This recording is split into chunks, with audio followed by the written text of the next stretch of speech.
come to a next chapter, which is about candidate selection. Okay? I mean, we still have the situation where more than one applicants apply for a job, for an internship, or whatever. Okay?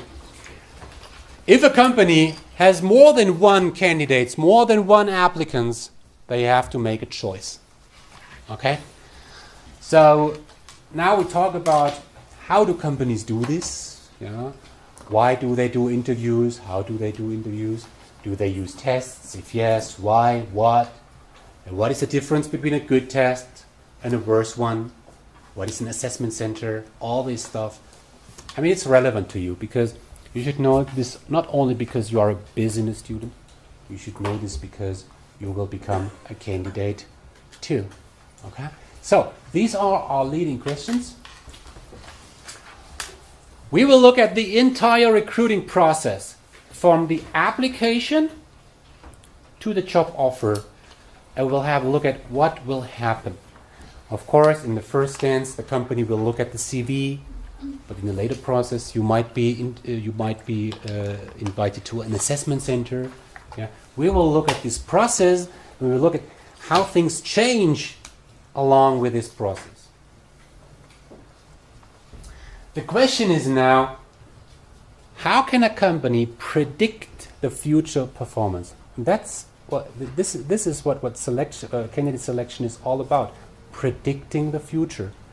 If I hire you, will you perform well? That's about the future. And which kind of criteria are used to determine future success? Then a big chapter will be, we will talk about the different selection methods. We will talk about tests. We will talk about interviews. We will talk about how companies use the CV. We talk about assessment center. We talk about all this different stuff. And at the end, I want you to have really an idea about why companies do this, how companies do this. At the end, we will talk about 3 criteria which we can use to determine whether a selection method is good or bad. You know, there are selection methods which are ridiculous, yeah? Where you cannot predict future. Things like maybe I look at your face and tell from the shape of your face whether you will perform well. Ridiculous.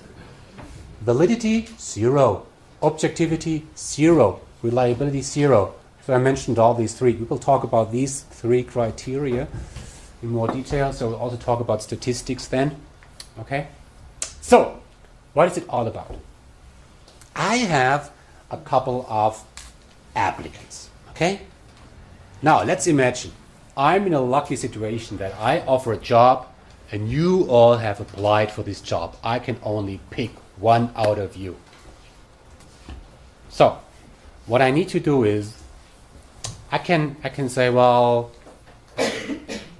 I flip the coin. Or I do it somehow by chance. Yeah. Congratulations. Yeah. No, that would be bad. Yeah.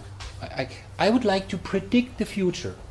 I predict performance, and the question is now, will I believe that in the future you will show a high level of performance or not?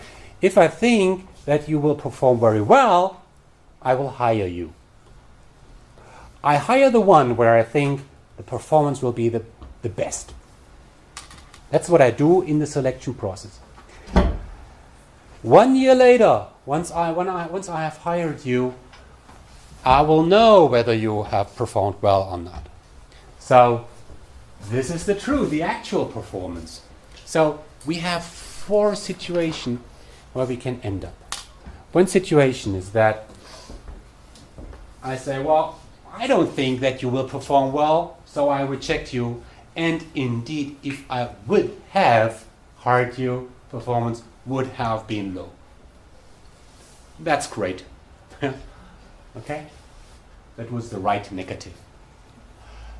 If I think, well, your performance will be very high, And indeed, once I have hired you, performance is really good, then we talk about right positive. That's great too.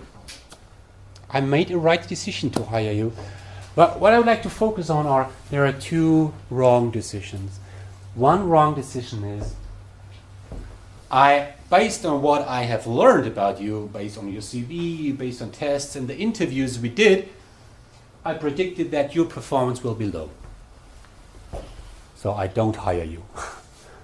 But if I would have hired you, you would have been a star. Yeah? So performance would have been great.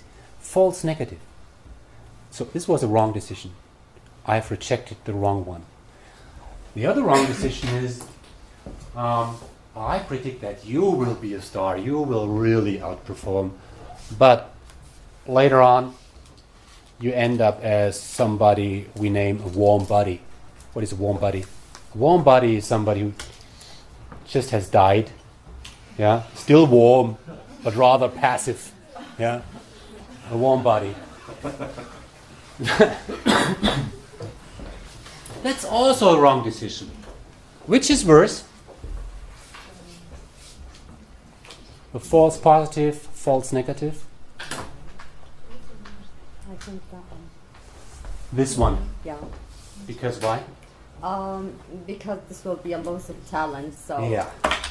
you're gonna suffer of a shortage in talent, and which is you've already rejected. So there you can get rid of them somehow, maybe after 6 months, which is the corporation or whatever. Notice period. Yeah. Well, you say this is really a missed opportunity. This is a missed opportunity, and this person will work somewhere else, and this person will probably strengthen your competitor.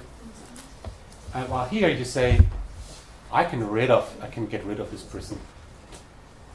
Okay. Some would say it's different. Yeah. Some would say it's different. In some companies, it's hard to simply get rid of a person. If you realize that you have hired the wrong person, you lose time. You have to start again. You try to get rid of this person, so to speak. Yeah. That's in some countries that's hard to be done. Yeah. You really have to do it during the probation period. Yeah, probation period. There you have the chance to more easily get rid of the candidate. But sometimes you realize after years that it was a warm body. So, I don't know. I leave it to you. I don't want to make a final decision what is really worse, wrong decision. But when we talk about candidate selection, it's about increasing the right decision and decreasing the false decision. That's what candidate selection is all about.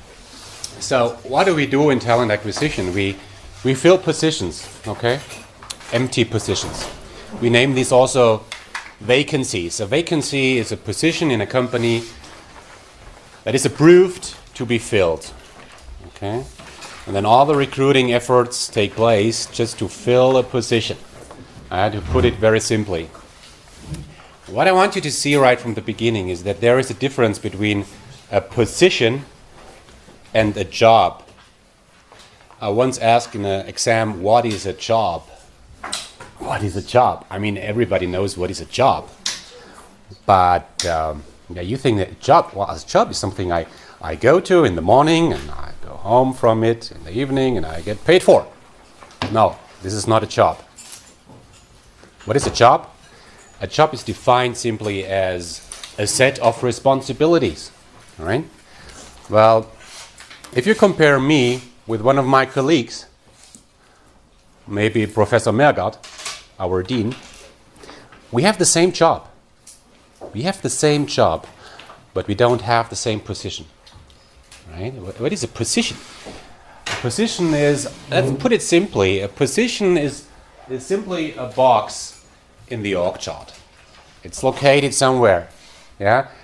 Most professors in Germany have the same job because they have the same responsibilities. Right? So a job is something qualitative. Right? It's something abstract. It's simply about the responsibilities, the tasks, while a position is really allocated somewhere in an organization. So a position is rather quantitative, so to speak. Yeah? At the end, we have an employee on a certain position in a company with a set of responsibilities. I mean, that's academic stuff.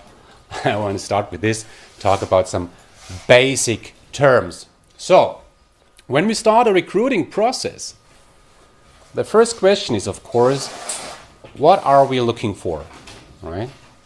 A company is looking for somebody who fills a position as key account manager. What the hell does a key account manager do?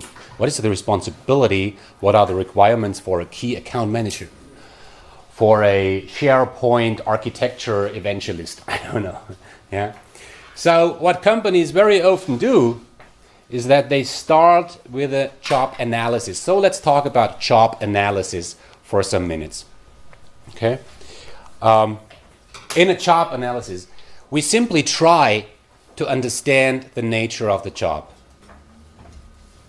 I think, okay, we are looking for a new professor. What's that? What is the responsibility? What is good about being a professor? Yeah, you want to really understand this. I mean, this is an easy example, but sometimes it's a little bit more complicated. So we do two things as part of a job analysis, as you can see on the slide. The first thing is we try to understand the critical requirements related to a job. Yeah? What are the required competencies somebody should have to successfully fill a position with a certain job? Right? I mean, that's clear. When you look then at some job description and then to some job ads, you will find these requirements listed. Okay? But this is not the only thing. Beside the requirements, we also try to look at attractive elements, attractive aspects, I named it. Yeah? Because nowadays, in times of talent shortage, we sometimes have to sell a job. A company has to sell a job. I mean, what I tell to practitioners outside, to HR people, I say, well, look at current job ads. I mean, you can do this as a little exercise. Look at current job ads. You will find that the biggest part of most job ads are about requirements. Yeah, you need to be able to do this would be your task. And the question is, do you think you can fulfill these requirements? Do you think that you can meet all these tasks? If yes, please apply. And you will hardly find something written about why is this job a great job. But more and more companies learn to do so and say, well, the first thing we have to tell the people is, why is this job a great job? What are the attractive aspects of this job? Right? So in the future, in the past, we very much focused on requirements. And in the future, we also will look at attractive aspects. And how do we do this? On the top left-hand side of this slide, you find the critical incident. I will talk about the critical incident in a minute. I show you how that works. That's a very important technique. With regards to attractive aspects, I used to look at magic moments. Magic moments. I mean, what is that? You can ask somebody in any kind of job and ask him or her, what are the magic moments in your job? Give me an example of any kind of job you like. Teacher. Okay, a teacher. I mean, being a teacher has good sides and bad sides, really. Yeah. But if you would ask a teacher, Mr. Teacher, what is magic about your job? Are there any moments where you think, wow, that's great. That's why I love this job. Yeah. That's why I love to stand up in the morning doing this job. Do you have any idea? I know from my own experience, when I started learning French, I had to catch up with the class because I was the first to learn German. Right. And my teacher still helped me, and he made it with me to an LK, and I got a really good grade in my Abiturprüfung, and he was ecstatic. Yeah. if you as a teacher can help people really to achieve something, yeah, you make these people happy, yeah, and that makes you proud. So these are magic moments, right? But let's look at the requirements. Here I have an example of a waiter, right? We could take any other example. I took here a waiter. Here the task is to understand what are the critical competencies somebody must demonstrate to be successful as a waiter. I mean, we all have ideas. Yeah, but if you really want to understand what are the critical requirements for a waiter, you must look at the critical incidents. What is that? A critical incident is a moment, a situation, a problem, a challenge that is extreme, right? This is a situation where the probability to fail is very high, but if you win, you are great. Yeah. So it is a significant moment. Now let's have a look. Here are some examples which came to my mind. I mean, probably you have other ideas, but when I think of a waiter, I never was one. Maybe some of you did work as a waiter and you know it better, but I thought, well, think about, the restaurant is crowded and guests become impatient. Yeah. Guests complain about uneatable dishes. A drunken group of guests with no money in their pockets. A guest is interested in minor details about a specific wine. What is about this wine? The cook is sick and his deputy is fully overchallenged. I mean, hey, this is a nightmare. Yeah, and if you are strong as a waiter, you can cope with that situation. Okay, now let's look at this critical incident. When we look deeper into this and we ask ourselves, what is necessary to really cope with all these situations? You will easily find out that it's about being friendly, being fast, showing some level of resilience. You must have deep knowledge about wine and all this stuff. You have to have a level of direction. Yeah, you must lead people. You must show a certain level of coolness, diplomacy, empathy. So you can tell from all these different incidents what is required to be successful as a waiter. Right? This is a very simple example. I mean, as a preparation for the exam, you can think about any other job. A teacher, taxi driver, yeah, goalkeeper. What are the critical incidents and what do we learn from these critical incidents with regards to the requirements? That's the best possible technique to understand requirements. So, as I've shown in the previous slide, we do all this to, at the end, have a job description. A job description that clearly shows, okay, this is the job, these are the requirements, this is great about the job, and so on. That's simply a document. And then we use this document to create a job ad, maybe, also to show to the employees, oh, look, this is your task. So, the traditional approach of human resource management is really about creating all these job descriptions. Many companies have this. Now, let me add one point. Nowadays we know that it's not always good to have these kind of job descriptions. Yeah. We learned that many jobs change over time. Yeah. If you look at a software developer, okay, a software developer must develop software, but I mean the requirements, the environment, the attractive aspects, they change over time. So once you have a job description, it might be outdated already after a very few years. You have to understand, okay, when we do job description for our jobs, what kind of jobs do we have? I mean, think about a company like Bosch. What kind of jobs does Bosch have? I mean, there are thousands. Yeah, it's really very hard to identify the different types of jobs. And there is one phenomenon we also see is de-jobbing. It's a phenomenon we see nowadays in the modern world of work, that people more and more create their own job. I mean, when I look at myself, I have the same job as any other colleague at this faculty. Really, we have the same job. But what I do is, to a certain extent, really different from what my colleagues do. Because everybody defines his or her job by his talent, by his own motivation, preferences, and so on. I teach differently. I do different things with the students. I do projects, some don't. I work also beyond the university. I do a lot in practice. I work as a consultant, a speaker, author, and so on. And some others don't.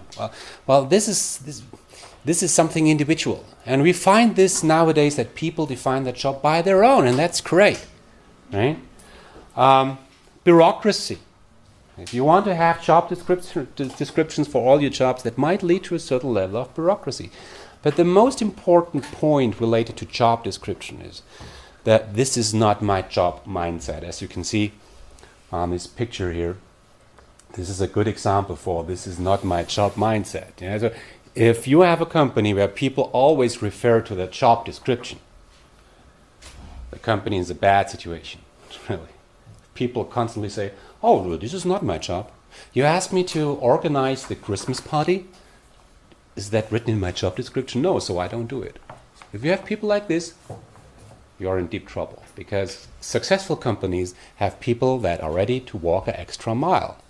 Yeah? So job descriptions, they bring in some clarity, are useful to a certain extent, especially for recruiting, but job descriptions are not always a very good idea. So, having shown this all around job analysis and job description, now let's talk about recruiting, right?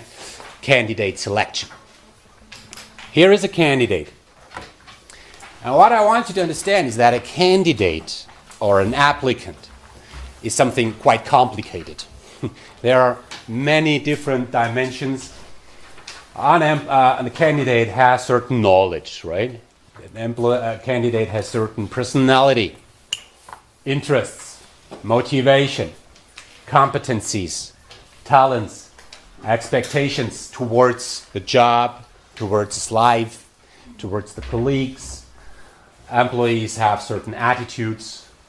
They bring in some contexts, relations to other social networks, and they have a certain age, gender, and look.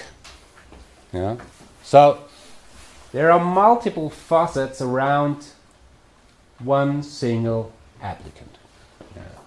And now the task of a company is, once you have more than one applicant, if you have, let's say, 3 or 10 or 20, you must look at the candidate and find out, okay, what of all these elements are relevant for us, and how can we tell the personality, the knowledge, the motivation, the competence, all this stuff of different applicants, to then make a decision about who is the most suitable candidate. I mean, that's complicated, right? So you try really to understand people. You try to draw a picture of people. That's challenging. So what do we do in recruiting?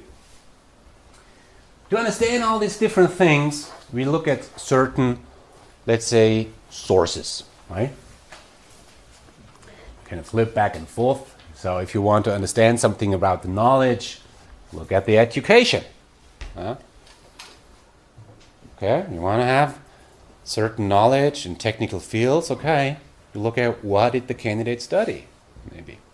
You want to learn something about the personality, simply look at the appearance of the person in the interview. Right?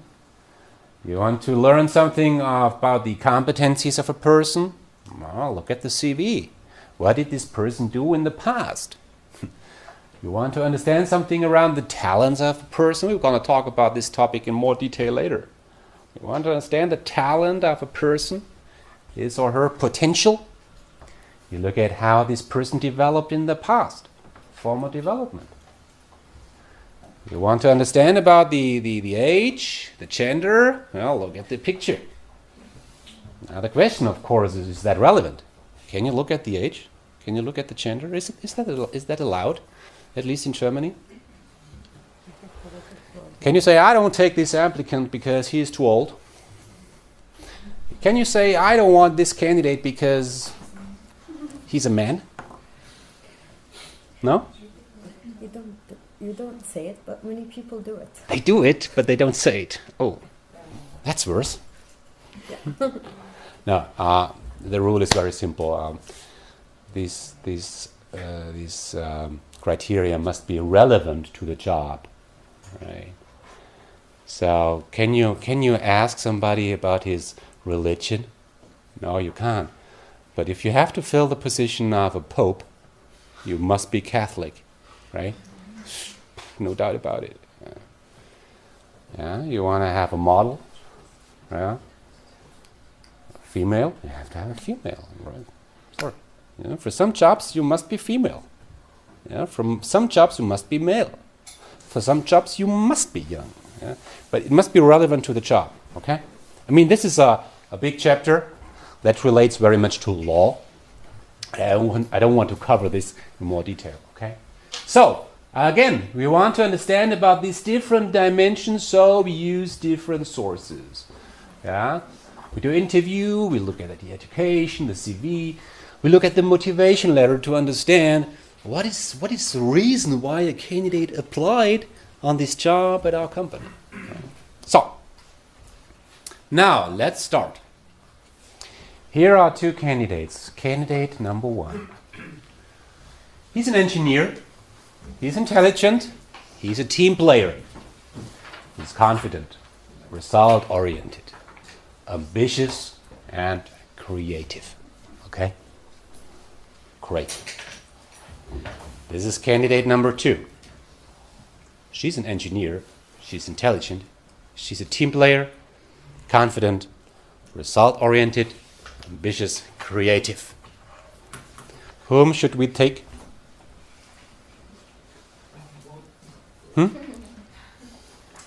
Don't say something wrong now. I think it depends on what company you are and what do you need the people for. If you need somebody very creative, young, and you don't have so many young people in that position, in that team, so you need young ideas, then I would take the boy.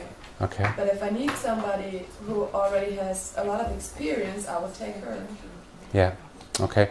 So the difference between the two is the age. Yeah. So you can tell from the age, the gender. That's one point, the age and the gender, but that should not be relevant. Well, you said it depends. It depends, right? If I need somebody with a lot of experience for this job, it's relevant, so I can take a look at it. Okay. Okay.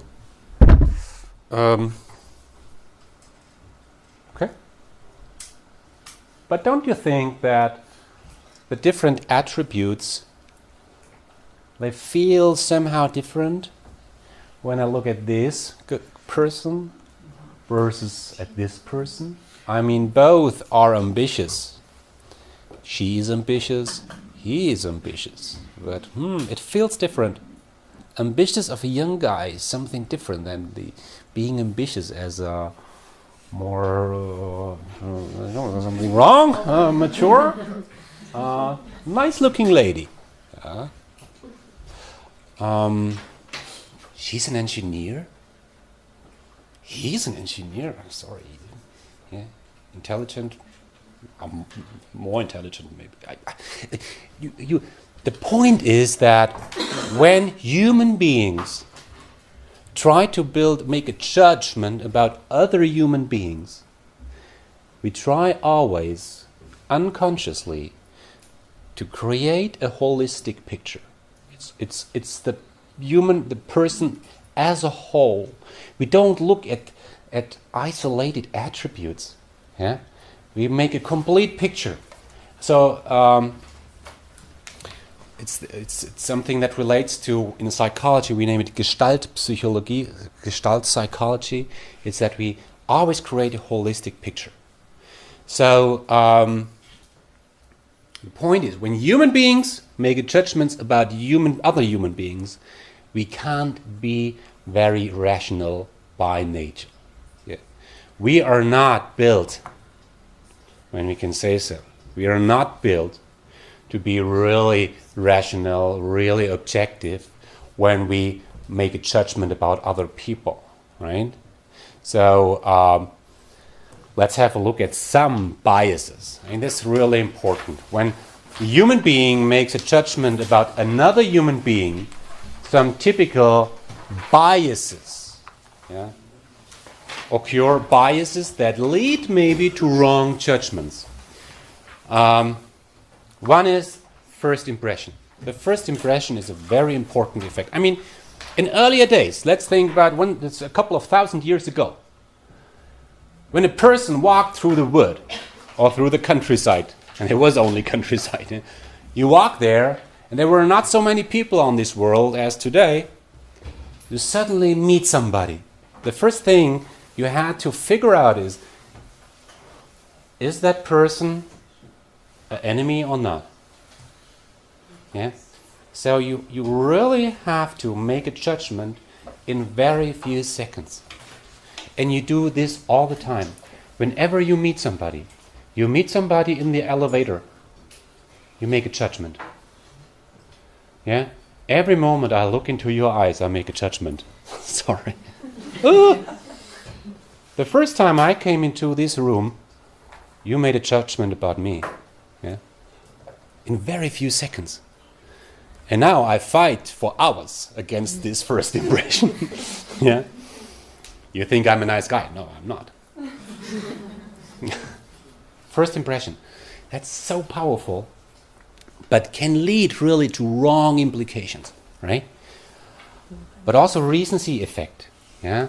This is the last thing I've experienced about a person that stays in my mind. The last sentence somebody said, the last observation, yeah, that stays in my mind. Yeah, projection. Projection, what is that? I mean, you have a manager who really takes care about the outfit. Yeah, a manager who does so really looks at the outfit of the candidate. There's a manager or a recruiter that really tries to be sportive. He does any kind of sports. Sports is so important to this guy. So when an applicant comes in, the first thing he will look at is this person sportive or not? Yeah. So the attributes that I feel are important to myself is used as a reference frame to make a judgment about others, right? But maybe one of the most important biases is stereotyping. I mean, example, you tell your friend, oh, I have a new boyfriend. Oh, great. He's an Italian. Okay.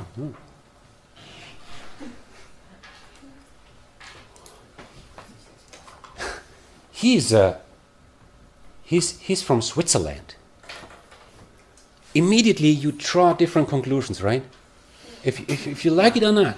But somebody from Swiss is a different person than somebody from Italian. In terms of whatever. I have a new boyfriend. He's studying computer science. I have a new boyfriend. He studies business with a focus on marketing. Different pictures come to our mind, different attributes. But that's not fair, because you cannot tell, you cannot draw conclusions about personal attributes just based on the nationality. Sorry, that's not fair. But we do so. That's because we as human beings, we try to reduce the complexity of our social environment. I mean, every day you meet thousands, hundreds of people, and you must make an immediate judgment about these people. Otherwise, you would get lost. So the easiest thing you can do is to categorize the social world. There are male, female, there are older, there are younger, there are Italians and there are Germans. And you draw conclusions about these different categories. We do this. We do, whether we like it or not, whether it's fair or not, we do this. This is a very important effect. I mean, we must really take care of this. Contrast effect. Imagine, yeah, at the end of this class, I will have a bunch of written exams. Now imagine, I come to yours. Right? would you prefer that the exams which I have reviewed before are great or lousy? You want them to be lousy, right? Because, oh, so lousy. Oh my God, oh my God, oh my God. Now it comes yours. Maybe your exam is just, it's okay, but I feel it's great. Because compared to the previous one, it's really genius. Yeah, that's a contrast effect. Yeah, we adapt our expectation level, through our expectation. If you have a couple of applicants coming in and they are all lousy, then somebody comes through is just okay. We found that this candidate is great compared to the others, right? And then the halo effect. This refers to what I already said. We create an overall picture of a person. So I feel as a recruiter, well, this guy is great. Man, that's a great candidate. You ask me about his team ability. Is this person a great team player? I don't know, but he's a great guy. He must be a great team player. Even though I don't have any clue about his team abilities, right? This is a very typical effect. So, what is the message? Of course, I want you to understand these different effects. And I want you to have some own examples on these. But my main message is, as I already said, when human beings, recruiters, managers, HR people, when human beings make a judgment about other human beings, there are some biases that lead to wrong judgments, right? And that increases the risk of either hiring the wrong one or rejecting the right one. Okay, that's why we use some methods to be more objective, not to walk into these traps. Okay, now this is how a recruiting process looks like. Okay, very roughly spoken. At the beginning, we have some applications coming in. That's really traditional perspective now. At the beginning, you get some applications. And the first thing you do as a company is you do pre-selection. You have a first look at the application file, at the resume, and you make a decision. Should we continue with this candidate, yes or no? It's really a yes or no decision. If yes, many companies do a short telephone interview, or you are invited to do a kind of test online. Yeah. So a little bit an assessment. Yeah. If you pass this, you are invited to a personal interview. I mean, most companies do this. And you sit together, face to face. You talk about experiences, competencies, mutual expectations, and all this stuff. If you pass this, many companies have a more intense step where they really look at your competencies, your talents, and everything, which might be happened, in a so-called assessment center. This is really intense. You spend maybe an entire day doing totally different exercises together with other people, and the company tries to understand really multiple attributes about you. Please. Might the personal interview and the assessment center change? Because all the companies I've been to, they do it the other way around. Okay. They first do the assessment center and then the personal interview. Okay. This is not how it looks like in every company, right? This is really a very traditional, the textbook style of approach, right? I know that some companies do it the other way around, yeah. But the point is, and this is what I want you to understand, is that there are some systematic changes from the beginning to the end. First, what do you think? How much time does a recruiter take to review a resume? How much time, on average? 5 minutes. Yeah. What do you think? 5 minutes. 5 minutes. Oh, that's less, huh? I heard something about seconds. Yeah, 5 seconds. 5 seconds. Average. Average. And if they think it's okay, they will take a longer look at Okay. it. I think On average. on average. Yeah. So, from what I know from research, it's on average about 11 seconds. 11 seconds on average. I mean, sorry, you take so much time to prepare your resume, yeah? And then it comes to the recruiter looking at this. 11 seconds. How can you, I mean, remember all the things I just have said.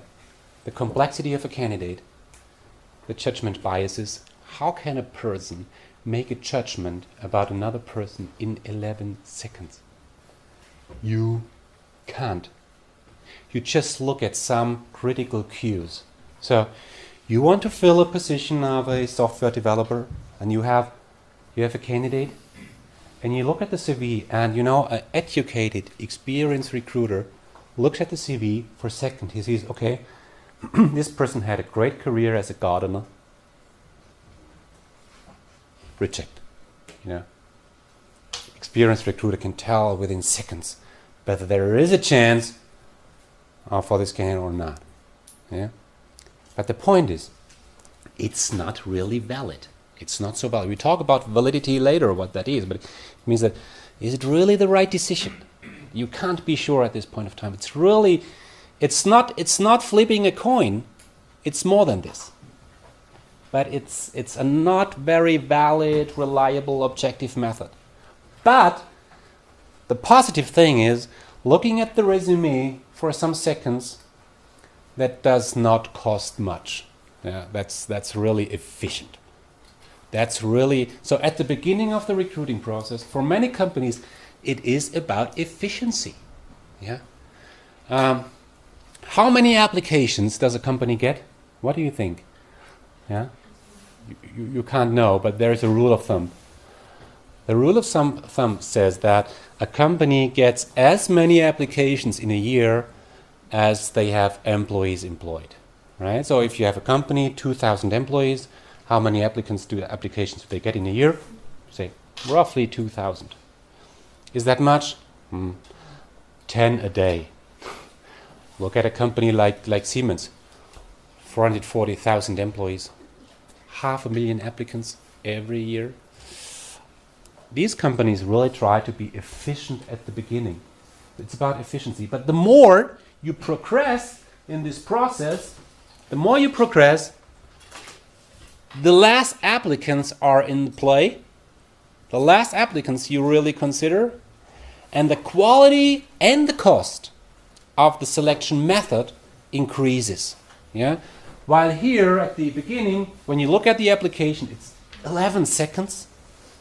But at the end, an assessment center, that's a day. You know? But at the assessment center, you just look at a few candidates. So the amount of candidates which stay in the play decrease over the process, but quality costs increase. So we have some numbers here. These are just roughly estimated ratios. Okay, it tells that you get 10 applications, so that one applicant really pass through the first step. You have to do 2 telephone interviews to, at the end, have one single candidate which you invite to a personal interview. You invite 5 people to interview so that you invite one of these to the assessment center. You can now calculate how many applicants you should need at the beginning to have one single applicant who takes the offer. Okay? And that again is the problem we already talked about. Companies, for critical positions, companies don't get so many applications so that they really can select through the process. So at the end they have the one single perfect candidate. Okay. So now let's have a look at certain criteria.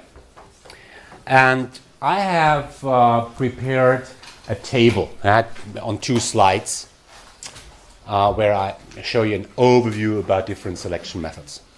Okay. This is a table which you should not learn by heart. Okay.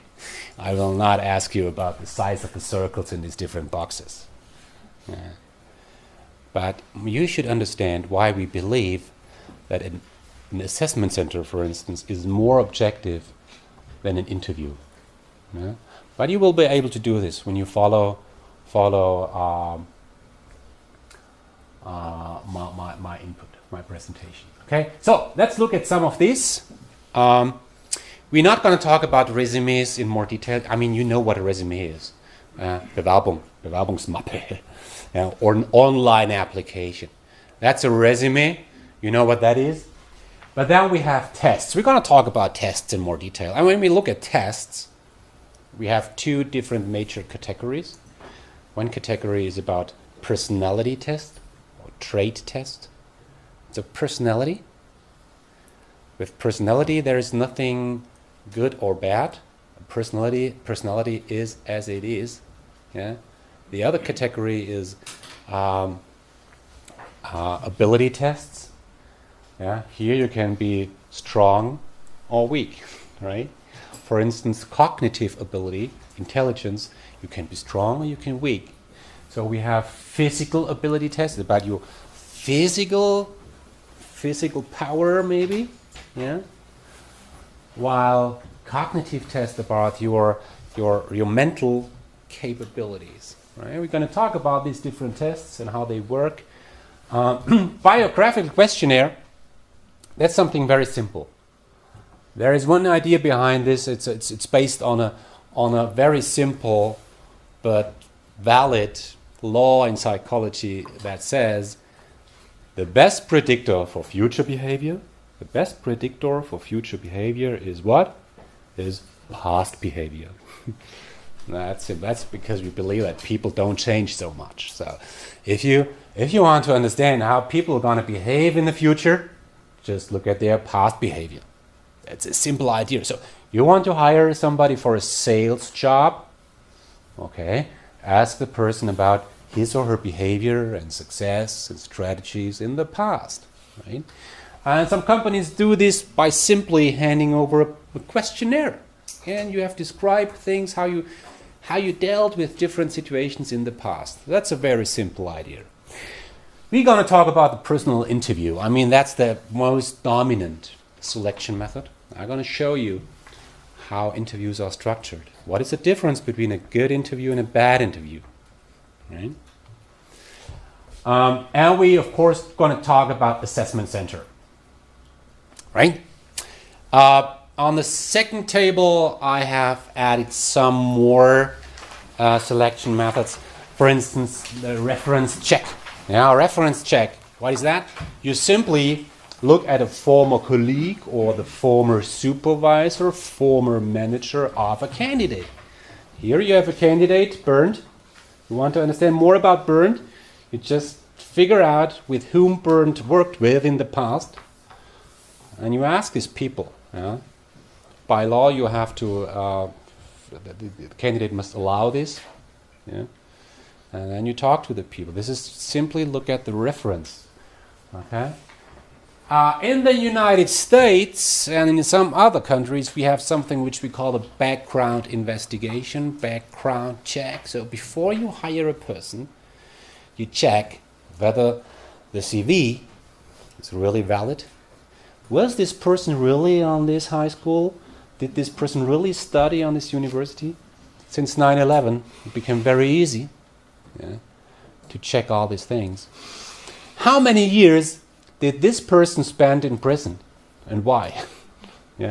Drug abuse, criminal record, all this stuff you can check. Then a very new selection method is to Google somebody. This is not written in a textbook, but in practice, recruiters do. Yeah? So before they hire somebody, they check what do they find on Google. So be careful. Okay. I mean, it's not a problem if they find pictures of you in a party or so. I mean, that's fine. I think in the future it will be rather a downside if you don't find pictures of somebody at a party. You say, why? What's wrong with this guy? Yeah. So, but be careful. I mean, if there are pictures in the web showing you on a party, naked body, please fuck me on this. Don't do this. Please don't do this, okay? Be careful.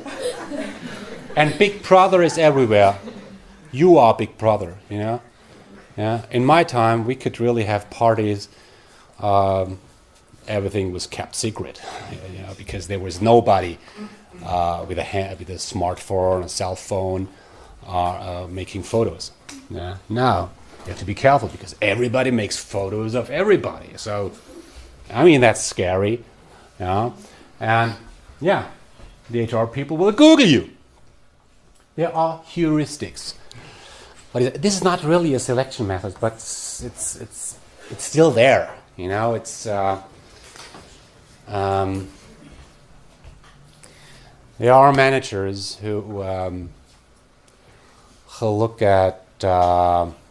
Somebody told me that if he or she has if he has an applicant and he wants to understand more about this applicant, he tries to have a look into his or her car. Yeah, if it's messy like mine, yeah, you don't get a chance. Yeah, or you look at some managers say, well, I only want to hire people which did some sports in teams. Yeah, if somebody was not a team player in sports, I won't hire him or her. This is a rule of thumb. The best candidates are those that were strong in sports, especially in teams. I mean, is that valid? I don't think so. Yeah, but for some managers, they use these very simple rules. Yeah. Okay. Physiological tests. Then graphology. Graphology. What is that? Graphology. You look at someone's handwriting style, okay?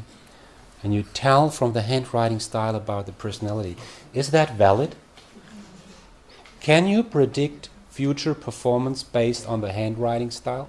They say so, but I don't believe it. Some say so, But I but don't it's believe it. not valid. From a scientific standpoint, we know that the handwriting style does tell you something about a person. It's not that it does not tell anything, but you cannot predict future performance based on the handwriting style. Okay? Good. Then games, we have games, simulation, things like this. Okay? So, with physiological tests, you look at the shape of the face, you look at the shape of the body of somebody, yeah, and tell from the shape of the face about the personality. Sorry, some companies do this, yeah, and I know that there are some defenders on this.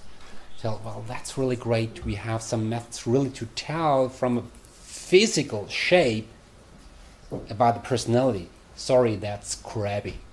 Bullshit. Yeah. So you see, there are still some methods used in practice which are valid and some are not. Okay, so I'm gonna pick out some of the most relevant ones. Yeah, and then we talk about it. What's the logic behind? How do they look like? On this table, you find different columns. I don't want to refer to these columns now in more detail. We're going to talk about what validity is. We're going to talk about what objectivity is. Spread is how much are these different methods used. Right? Small circle means they are not used too much. Yeah. Big circle means, well, many companies use these, maybe all companies. Effort is how much cost is related to the usage of certain methods. You might ask, where do these circles come from? This is a mix of scientific insights and personal estimations. Right? So I cannot really prove the size of any circle. It's just a rough estimation. And again, don't learn this by heart, but to compare. Excuse me. Effort was the financial part of it. How much does it cost me to use this method? I mean, we talked about how much does it cost to look at a resume. Okay. Yeah. Effort was really little, it's small. While now assessment center, much effort. You spend an entire day with the candidates. That's really costly. That might cost you 2,000-3,000 euro per applicant. Okay. But these are just rough estimations. Just should give you a little bit of sense of the spread, effort, and so on of these different methods. Okay. So now let's talk about personality. What is personality? I mean, we all know this term, right? But what is that from an academic standpoint? How would you define personality? Do you all have one? Yeah. Silly question. I lost my personality. Oh my God. What is personality? Okay. Do you think that it could happen that in the morning I have a different personality than in the evening? No, that does not relate to personality. That is mood. That is whether you're drunken or not. This is a different story. Personality is something very stable. It's something meant as stable. Over years, I mean, if you're going to meet your classmates in 10 years, you know what your signature experience going to be?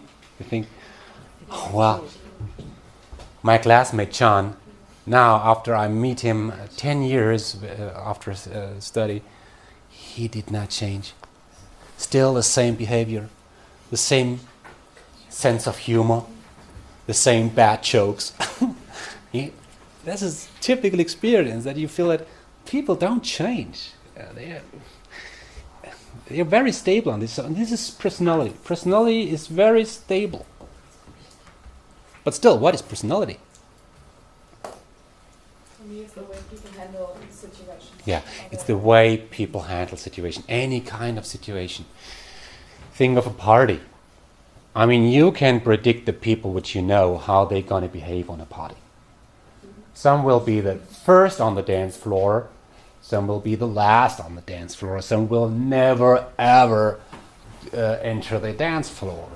Some people even don't show up at any party, while others you will find on any party. Huh? So, personality are behavioral patterns which are stable and which we show in certain situations. Right? Now, there's a long tradition in research about personality. I mean, that was an idea from a couple of decades ago that we thought as psychologists, there is something that we name personality. People differ with regards to stable behavioral patterns. So if it's there, you want to measure this, and we want to understand what are the different dimensions of personality. And to explain this, I should show you a test, which is probably the most commonly used test in practice. It's the so-called Myers-Briggs type indicator, MBTI. And I show you this because in this test you find the typical dimensions which we use in personality tests. Yeah. The first one is probably the most prominent one. Extraversion, introversion. There are people which are rather extraverted. They're outgoing, they are present. Yeah. They constantly communicate. Yeah. They don't have any fears in approaching other people. Yeah. They are the first on the dance floor. Right? While the introverted are rather laid back, but not so present. Yeah. Quiet. They don't like parties. They rather prefer to be on their own. They live in their own world. Oh, the psycho. No, not a. I mean, people differ on this dimension. There's the idea that people differ in a way how they make decisions, right? There are people who are rather rational in their decision. They go to a warehouse. They want to buy a shampoo.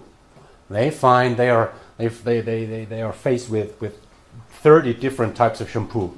Yeah, they take their iPad, create an Excel sheet, and type in all the criteria which are relevant for buying a shampoo.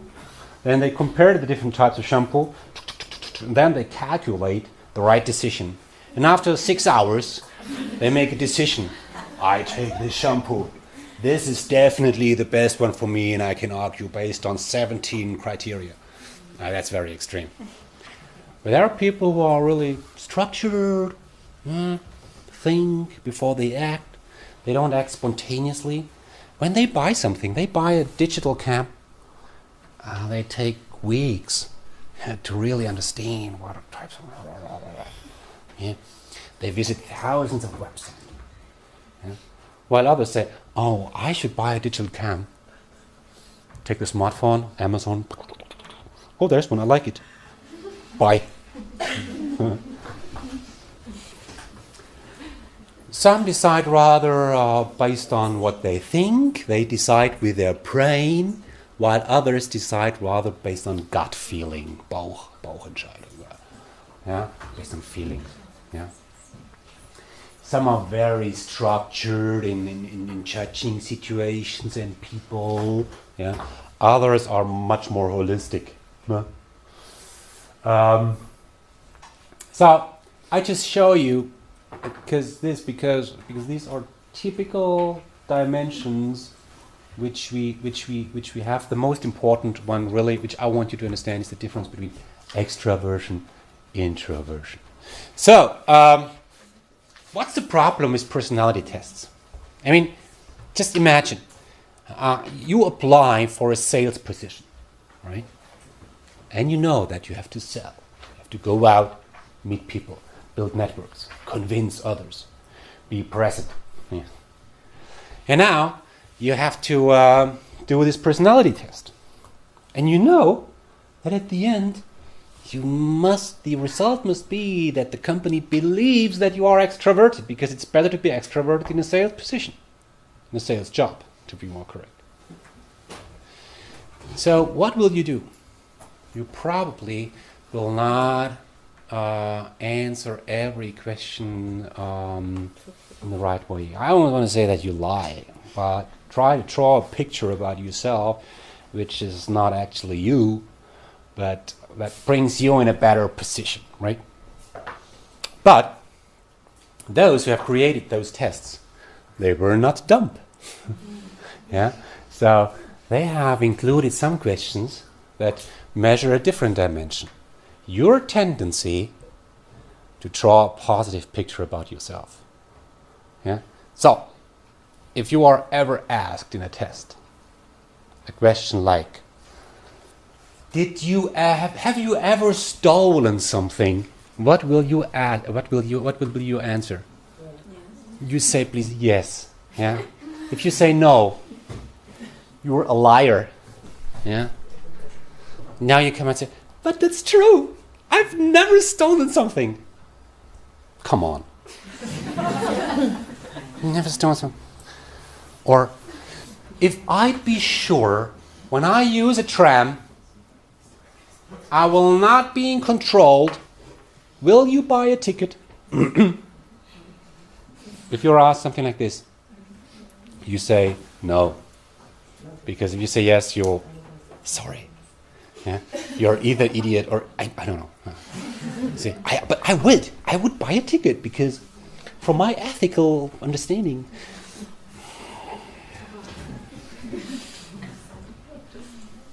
Have you ever used a sink for a different purpose than it is designed for? You say yes.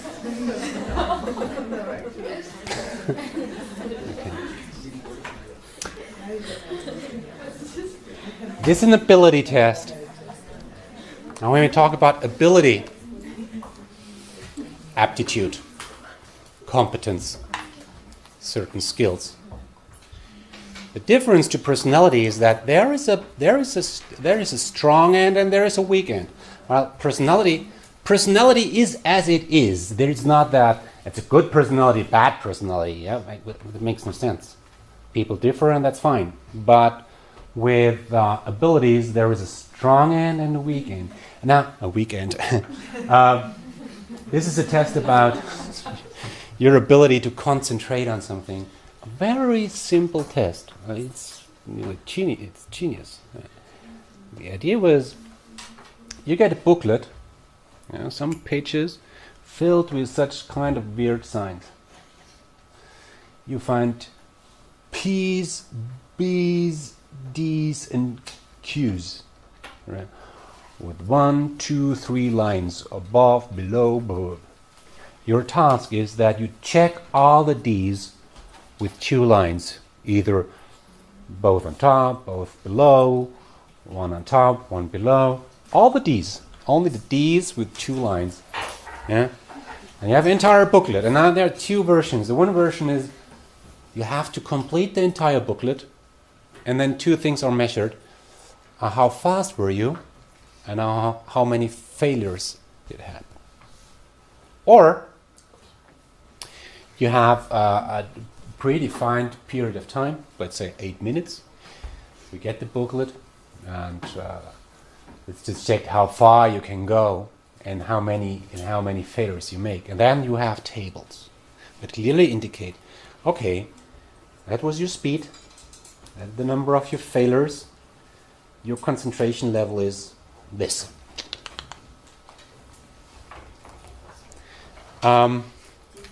This is about concentration. The most important kind of tests in that area are probably intelligence tests, right? Yeah, so I just took some examples here. You will find in almost every test about intelligence the task on the right-hand side. So you get a sequence of numbers, and you must figure out what is the next one. 1, 3, 6.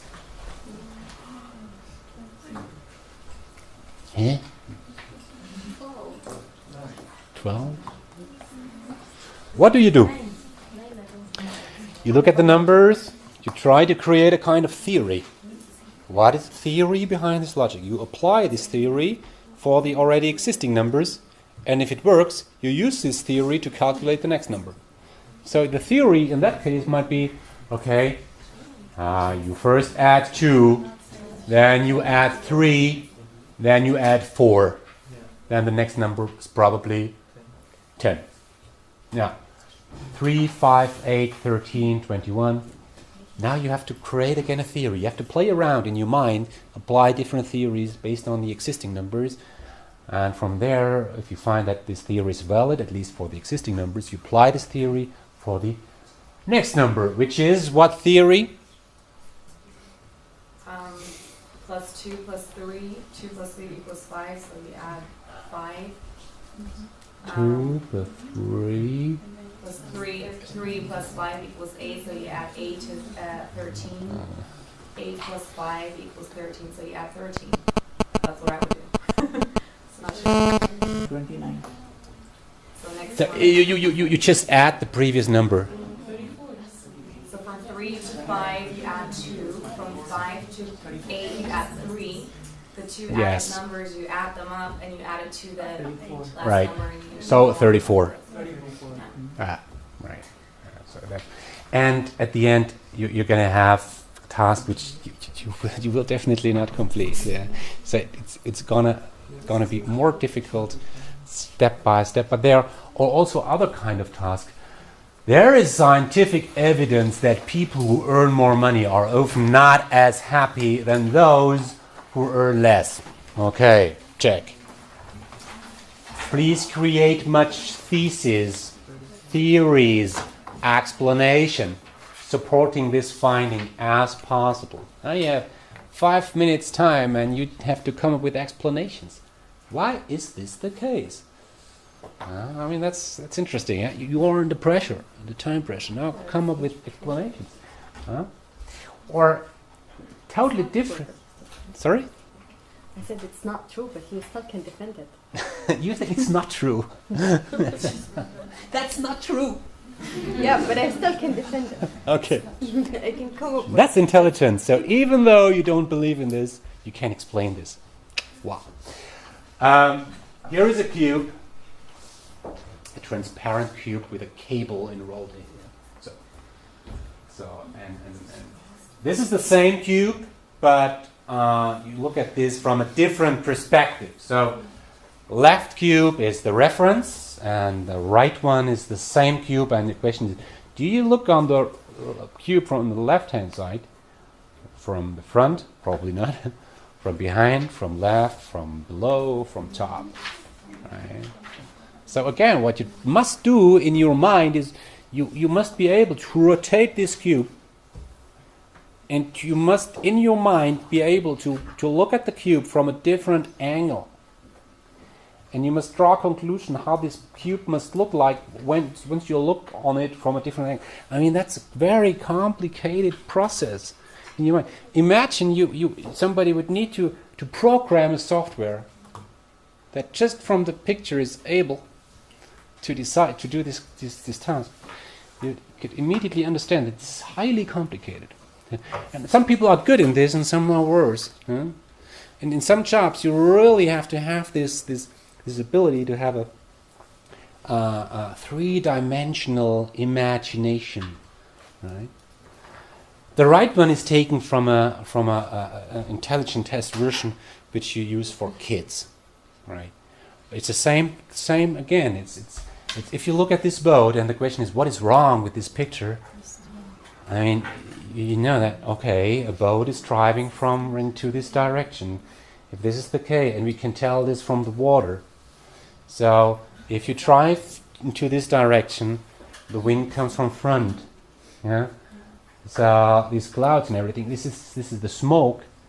Yeah, must go into the other direction, just like the flags do. So, I mean, this is something expected by children in a certain age that they can come up with such a conclusion. Okay. Whenever we talk about ability tests like this, intelligence tests, or the D2, these are really scientific tests. They are really expensive.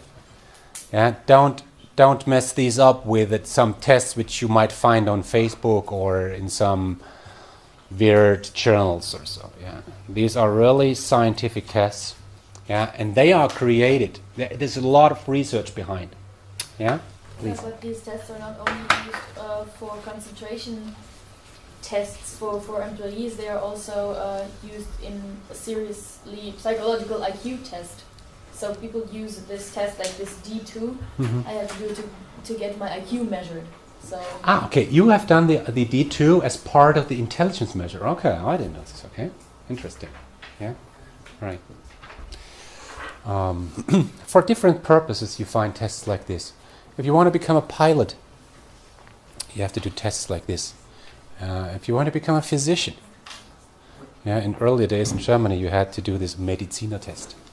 So actually, this exercise, this task, this item, is taken from the Mediziner test. For people that want to study medicine, yeah.